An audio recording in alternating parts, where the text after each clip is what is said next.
the big move in the bank Nifty today, which was the SBI. And here's why. The Union Cabinet has also approved a proposal which will make the country's largest public sector lender, SBI, even bigger, paving the way for 5 associate banks to be merged with the banking behemoth. Latha Venkatesh joins in now to tell us the benefits of this merger. Latha, what are the advantages and the disadvantages of this merger? Well, the advantage is very obvious. All the babies together will make a 13 lakh crore deposit base into a 16.5 lakh crore deposit base, and along with that will come the usual better bargaining power.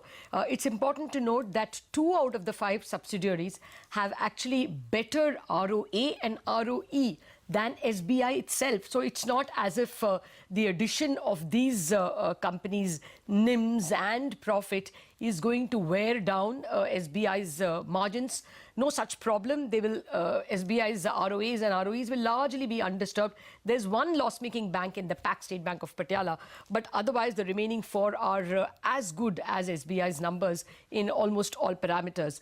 Also, Arundhati Bhattacharya, the chairman, who had earlier spoken to us after the SBI board had cleared the merger, had said that SBI's treasury makes 92 basis points more profit than the babies. And so if the entire treasury were merged, they could pull up the treasury gains of the subsidiaries by at least 50 basis points. That itself is a gain. The cost would be, of course, that SBI has a higher pension provident fund payout than the subsidiaries, and that therefore when the subsidiaries become SBI employees, the cost goes up by about 3,000 crores per year. But as the chairman said, redundancies come down because common branches in common districts can be cancelled out, can be optimized, rationalized. Use of the staff itself will be much more rational, and size will bring with it its own economies. So the brokerage view is that there is no immediate addition or accretion to the EPS numbers or the book value numbers.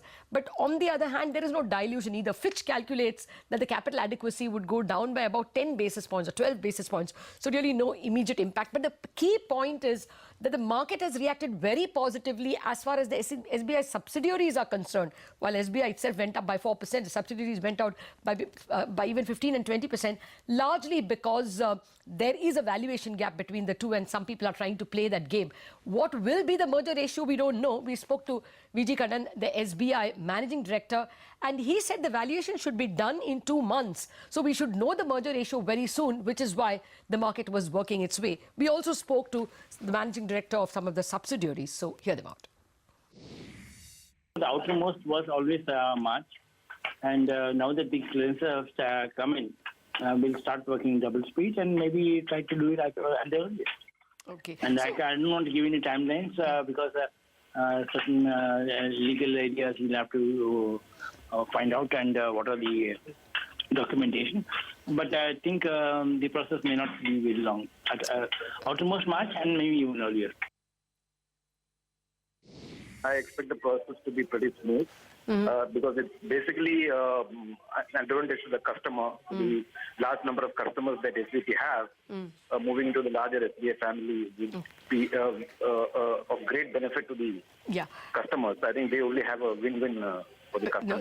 As of now, we operate more or less on the same technology platform. We attend the same, we use the same FX training centers.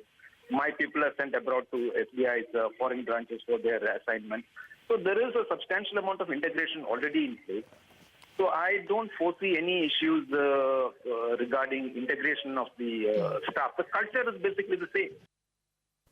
Okay, so there were the pros and cons of the big boy SBI merging with, as Latha says, the babies. But sticking